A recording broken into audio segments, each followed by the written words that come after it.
तो नहीं चाहिए, उससे कुछ अलग चाहिए। क्योंकि हम सब जानते हैं कि हमारे माता पिता भी, हमारे समाज के बाकी लोग भी बहुत समझौते करते हैं ताकि बच्चे अच्छा जीवन जी सके। आप भी करेंगे समझौते, सबको करने पड़ते हैं। ये है कि आप समझौते शायद उतने नहीं करेंगे जितने आपके माँ बाप ने किए होंगे, उनके माँ बाप ने और ज़्यादा किए होंगे। हर पीढ़ी कम समझौते करती है, ये समाज के विकास का एक तरीका होता है। पर ऐसा होता है कि आप एक ऐसे रिश्ते में आप छोड़ भी नहीं सकते, जी नहीं पा रहे, छोड़ सकते नहीं, क्योंकि आप तो छोड़ देंगे, आपके चक्कर में कईयों की ज़िंदगी दांव पे लग जाएगी। कैसे छोड़ दें? 3 छोटे छोटे बच्चे हैं, नौकरी है नहीं, वो माँ अपने पति से रोज़ प्रताड़ना झेलती है, बुरी बातें सुनती है, उसके पास कोई सिक्योरिटी नहीं है, वो बच्चों को नहीं छोड़ सकती, बच्चों को लेके कहाँ जाएगी, क्या करे? टॉक्सिक रिश्ता है। तो ऐसे में या तो हम रिश्ता छोड़ते हैं कि हर किसी से संभव नहीं होता, पर यदि वो संभव नहीं है तो रिश्ते में रहते हुए चिंताएं छोड़ दीजिए, अपेक्षाएं छोड़ दीजिए। भाई, तेरी अपनी जिंदगी, मेरी अपनी जिंदगी, एक घर में रहेंगे पर रोज युद्ध नहीं करेंगे, बीपी नहीं बढ़ाएंगे, शुगर नहीं बढ़ाएंगे, तनाव नहीं बढ़ाएंगे। तुम्हारा अपना स्पेस, मेरा अपना स्पेस, ठीक है, एक छत के नीचे हैं, काम चला लेंगे, किसी और को नहीं बताएंगे, दुनिया के सामने अच्छी अच्छी फोटो खिंचवाते रहेंगे स्माइल कर करके चेहरा, पर कम से कम बच्चे सफ़र ना करें, परिवार सफ़र ना करे, जी लेंगे, झेल लेंगे। और ऐसे माहौल में साहिर ने जो कहा था ना, उसी कविता की कुछ पंक्तियां बड़ी महत्वपूर्ण हैं कि बर्बादियों का सोग मनाना फिजूल था, कि बर्बादियां हैं जीवन में, पर ठीक है, कितना दुख मनाएंगे, अब है तो है, क्या कर सकते हैं। बर्बादियों का सोग मनाना फिजूल था, बर्बादियों का जश्न मनाता चला गया। और फिर अंत में इतनी सुंदर बात कहते हैं, गम और खुशी में फर्क न महसूस हो जहां, मैं दिल को उस मुकाम पे लाता चला गया। कि ठीक है, जैसी ज़िंदगी है उसको वैसे जिएंगे, अपेक्षाएं नहीं पालेंगे, ना तुम उम्मीद करना, और हम किसी तरह से मैनेज करके ज़िंदगी गुजार लेंगे। ये है अंतिम जो आपके जीवन में समस्या हो सकती है, करियर को लेके हो सकती है, कि आपने कुछ करियर दिमाग में रखा हुआ है, ठान लिया है कि आईएएस बनना है या कुछ बनना है। आप कुछ भी ठान लें, सिर्फ आपके हाथ में नहीं होता है, सफलताएं असफलताएं जीवन में रहती हैं। 10-11 लाख लोग आईएएस का फॉर्म भरते हैं, 5 लाख आईएएस का एग्ज़ाम देते हैं, 1000 का सिलेक्शन होता है। हर एग्ज़ाम में घुमा फिरा की यही स्थितियाँ होती हैं। पॉलिटिक्स में, स्पोर्ट्स में, बिजनेस में, हर जगह कंपटीशन इतना है। सफल होने की जितनी संभावना है, उससे कई गुना संभावना विफल होने की हर क्षेत्र में है। सफल नहीं हो पाए तो क्या करेंगे? और मैंने ऐसे लोगों को देखा है कि आईएएस नहीं बन पाए 20 साल पहले, और 20 साल से रोज़ घुट रहे हैं कि आईएएस नहीं बन पाए। रात दिन यही ख्याल होता है कि आईएएस नहीं बन पाए, या पीसीएस नहीं बन पाए, या कुछ खास सोचा था जो नहीं कर पाए।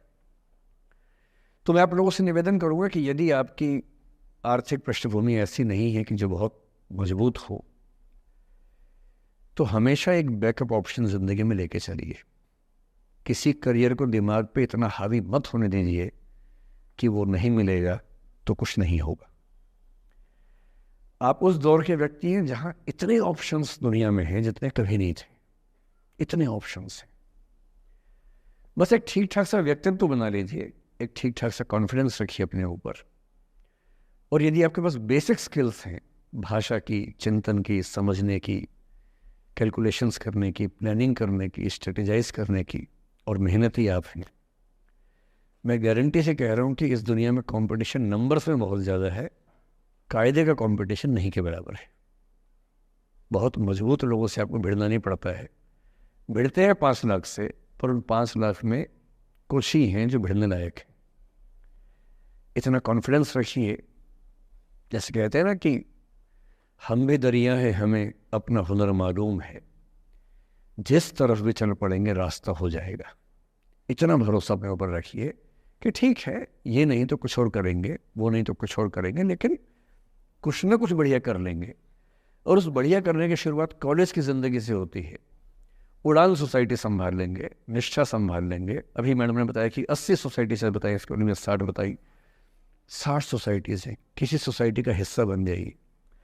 ये सोसाइटीज़ का हिस्सा बनने का असली पर्पस क्या है? इसी बहाने एक्सपोजर मिलता है, आप कुछ करते हैं, मंच पे आते हैं, लोगों से मिलना जुलना होता है, स्किल्स डेवलप होती हैं, और अंत में जो जीवन में काम आता है यही स्किल्स काम आते हैं। और यदि वो स्किल्स हमने डेवलप कर लिए, और वो स्किल्स पढ़ाई से नहीं आती हैं, जो क्लासरूम के अंदर की पढ़ाई है वो सबसे कम महत्वपूर्ण चीज़ होती है कॉलेज में। कॉलेज में सबसे ज़्यादा महत्वपूर्ण है ये अपॉर्चुनिटीज़, लोगों से बात करना, कुछ ऑर्गेनाइज करना, कहीं फेल होना, कहीं पास होना, वो सब करते रहिए। और मैं दावे से कह रहा हूँ कि इस दुनिया में कंपटीशन कहने के लिए ज़्यादा है, दरअसल ज़्यादा नहीं है। पूरी बात का सार ये है कि किसी की भी ज़िंदगी फ्लैट नहीं होती है, उसमें कर्व्स आते रहते हैं, ऊंच नीच सबकी ज़िंदगी में आती है। मैंने भी कम नहीं झेली है, आज मैं यहाँ खड़ा हूँ ऐसे नहीं खड़ा हूँ, कुछ तो झेला ही होगा, मैंने भी ठीक ठाक झेला है। जिस उम्र में आप मौज मस्ती करते हैं, मैंने उस उम्र में कैलकुलेटर बेचे हैं। मैं सेल्समैन रहा हूँ 17 की उम्र में, और मैं बिजनेस फैमिली से नहीं हूँ। बिजनेस फैमिलीज में बच्चों को 17 में काम पे लगा देते हैं। मैं तो नौकरी पेशा परिवार से था, कुछ समस्याएं थी तो सेल्समैन बन के घर घर में जाके बेचना पड़ता था। तौहीन भी होती थी, लोग धिक्कारते भी थे, मजाक भी उड़ाते थे, वो समझे ना है। अपना खर्चा 17 की उम्र से खुद उठाया है, क्योंकि घर में दिक्कत थी, तो क्यों मांगू मैं घर से पैसे भाई, जब मुझे पता है कि मेरे घर में दिक्कत थी उस समय, क्यों मांगू। आपकी जिंदगी इस दुनिया के करोड़ों अरबों लोगों से बेहतर है, कुछ एक लोगों से खराब है। केवल उन कुछ एक पे ध्यान मत दीजिए, उन करोड़ों पे भी ध्यान दीजिए जिनसे अच्छी आपकी जिंदगी है। और इतनी कुव्वत आपके अंदर है, आप इस देश के सबसे अच्छे विश्वविद्यालयों में से एक, दिल्ली विश्वविद्यालय के सबसे अच्छे कॉलेजेस में से एक हंसराज कॉलेज में विद्यार्थी हैं। ये मजाक नहीं है, आप इस देश के एलीट हैं, एलीट। इस कॉलेज और यूनिवर्सिटी का नाम बोलते ही कितने बंद दरवाजे खुल जाते हैं, आपको अंदाजा नहीं है, आगे जाके समझ में आएगा। बस इतना करना है कि जब जब जिंदगी नीचे की तरफ जाए, थोड़ा सा हौसला बना के रखिए। कुछ ही दिन की बात होती है, हर चीज़ कुछ ही दिन की होती है। बहुत अच्छे वक्त में और बहुत बुरे वक्त में एक ही वाक्य कॉमन याद रखिए, कुछ दिनों की बात है, ये वक्त गुजर जाएगा। बहुत अच्छा हो तब भी ध्यान रखना है, आदत नहीं बनानी। बहुत बुरा हो तब भी ध्यान रखना है, ये सब खत्म हो जाएगा। सोशल मीडिया पर ट्रोलिंग आजकल का एक नया सच है, जो आप लोग बड़ा मुश्किल होता होगा जब झेलते होंगे। आपने एक फ़ोटो अपलोड की, कोई लाइक ही नहीं कर रहा, आप बार बार देखने घूमोगे लाइक किया कि नहीं किया। दोस्तों को फ़ोन करें, लाइक कर तो लाइक कर, तो भी लाइक कर, चल 5 लाइक करवाए, 8 लाइक करवाए, नहीं लाइक हो रहा। फिर आपने कुछ ऐसा बोला, किसी ने उसकी छोटी सी क्लिप काट के चला दी, और आप अचानक सबकी नज़रों में किरकिरी बन गए। गालियाँ पड़ रही हैं, आलोचनाएं हो रही हैं, लाखों लोग फतवे जारी कर रहे हैं आपके ऊपर। इतनी बेचैनी होती है इस दौर में। पहले के दौर में ये नहीं था, आपने कहीं कुछ बोला खत्म हो गई बात, अब किसी ने रिकॉर्ड कर ली, सोशल मीडिया पे आ गई, खत्म ही नहीं हो रहा। राइट टू बी फॉरगॉटन हमारे देश में है नहीं, और प्रैक्टिकली संभव भी नहीं है। कैसे आप उसको अप्लाई करेंगे? आप कभी ना कभी कुछ ऐसा बोलेंगे, या तो गलत बोलेंगे या उसमें से कोई क्लिप कोई काटेगा, इतनी गालियां पड़ेंगी और पहली बार जीना मुश्किल हो जाता है। मैंने आज से 7-8 साल पहले 1.5 साल तक एंग्जाइटी की दवाइयाँ खाई हैं, जबकि मैं बहुत ही मस्त वाला किस्म का आदमी हूँ, मैंने खाई हैं। और जीवन में एक आध ऐसा दौर सबका आता है, आ जाना चाहिए।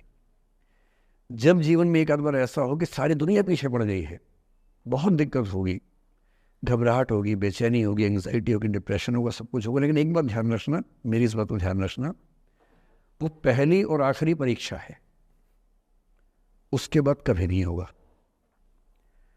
8 साल पहले ऐसा कुछ हुआ था कि मैंने बहुत दवाइयाँ खाई, 1.5 साल दवाई खाई, 1.25 साल खाई दवाई। कारण पता था, कारण ठीक हुआ, दवाई छूट गई। उसके बाद मैंने ज़िंदगी का सबसे मुश्किल फेज़ पिछले साल झेला था, जब मेरे एक वीडियो की क्लिप मीडिया पर चली, FIR हुई, पता नहीं क्या क्या हुआ, सब कुछ हुआ। पर मैं आपके सामने बहुत ईमानदारी से कह रहा हूँ, मुझे तनाव नहीं हुआ, डिप्रेशन नहीं हुआ, एंग्जाइटी नहीं हुई, क्योंकि मैं पहले झेल चुका था। अब पिछले 7 दिन से मेरी 5 साल पहले की एक क्लिप चला रहे हैं वीडियो आजकल। 2019 के इलेक्शन से पहले जनवरी में मैं एक क्लास लेते हुए कह रहा हूँ कि अब इलेक्शन का टाइम आ गया, अब मंदिर का तमाशा शुरू हो जाएगा और ये पॉलिटिक्स के मामले हैं, सब बेकार की बातें। उस समय ना सुप्रीम कोर्ट का जजमेंट आया था, ना कुछ और हुआ था। आज मेरा बड़ा सीधा स्टैंड है कि जब सुप्रीम कोर्ट की कॉन्स्टिट्यूशन बेंच ने 5-0 से सहमति दी है और उसके बाद कॉन्स्टिट्यूशन तरीके से मंदिर बन रहा है, मैं कौन होता हूँ नाराज़ होने वाला? मुझे क्यों खुश नहीं होना चाहिए? दुनिया में हर धर्म के ईश्वरों के नाम पर मंदिर हैं, उनके जन्म स्थान पर मंदिर हैं। मेरे धर्म में क्यों नहीं होना चाहिए? मुझे क्यों परेशान होना चाहिए? और कुछ लोग पिछले 7 दिन से 5 साल पहले की क्लिप चला रहे हैं। मेरी टीम परेशान है, मैं परेशान नहीं हूँ। मुझे भेजते हैं कि सर ऐसे हो गया, सर इतने वीडियो चल रहे हैं। मैं सुनता हूँ पर तनाव नहीं होता है, क्योंकि मुझे पता है कि किसी दिन किसी मंच पर हो, जैसे आज मैंने बात बोल दी, कहीं और बोल दूंगा, बात खत्म हो गई। कितना लोड लेंगे? और आप लोड लेते रहेंगे तो दुनिया देती रहेगी। दुनिया के पास बहुत है देने के लिए, वो हमेशा देते रहेंगे। खुद को ऐसा फूल प्रूफ बना लीजिए, शील्ड बना लीजिए अपने आसपास कि तनाव आता है फिसल के निकल जाता है। और अगर आप तनाव झेलने के लिए समर्थ हो जाते हैं, लेट गो कर देते हैं, मैं दावे से कह रहा हूँ, सफल कितने होंगे मुझे नहीं पता, जिंदगी आपकी शानदार होगी, ये मैं गारंटी दे रहा हूँ। और जब जब बुरा अनुभव हो, जब जब जीवन में बुरा अनुभव हो, सबको होता है, आपको भी होगा।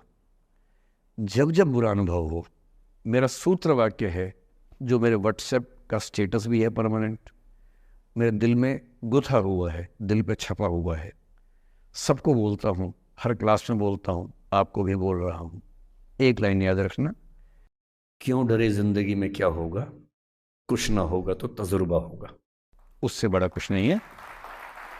अब मैंने ठीक ठाक टॉर्चर कर लिया बच्चों पर, इससे ज़्यादा करना शोभा नहीं देता। इसके साथ ही बात समाप्त करता हूँ। बहुत बहुत धन्यवाद सुनने के लिए। So now it's our time to finally have a positive Q&A session with sir. So first of all, I'll thank you so much. और you motivate us so much sir. मैं जब भी मतलब अगर लाइफ में कुछ भी प्रॉब्लम आ रही होती है तो यूट्यूब पे सबसे पहले यही देखती हूँ कि सर की कुछ ना कुछ वीडियो उस टॉपिक पे पक्का मिलेगी, जिससे कुछ ना कुछ सॉल्यूशन जरूर होगा। आज जो आपने जो कुछ भी बोला, I am so motivated of it. And this society people give me a question to ask, ये इन्हीं लोगों में से किसी एक का क्वेश्चन है। So I'd like to ask sir, I try every day to study with the same enthusiasm, and every second day I feel exhausted and not able to complete the study target. What should I do? So first of all, thank you for saying me thank you. And as far as the question is concerned, I don't know whose question is this, but whosoever has sent the question. जब आप ये कहते हैं कि मैं रोज़ उतना पढ़ नहीं पाता हूँ, इसके बुनियादी तौर पर 2-3 रीजंस हो सकते हैं। पहली बात तो कोई भी नहीं पढ़ पाता है, मैं भी नहीं पढ़ पाता हूँ उतना। हम लोग प्रिटेंड करते हैं कि हम बहुत पढ़ते हैं। ईमानदारी की बात है कि मैं आज तक कभी भी 1 घंटे से ज़्यादा एक साथ नहीं पढ़ पाया हूँ, और मैंने ठीक ठाक पढ़ाई की है वैसे, है ना, आप भरोसा कर सकती हैं इस बात पे।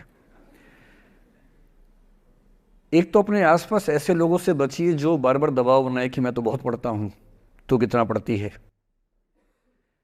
आप कितने घंटे का टारगेट लेके चल रहे हैं, एक प्रॉब्लम ये भी हो सकती है।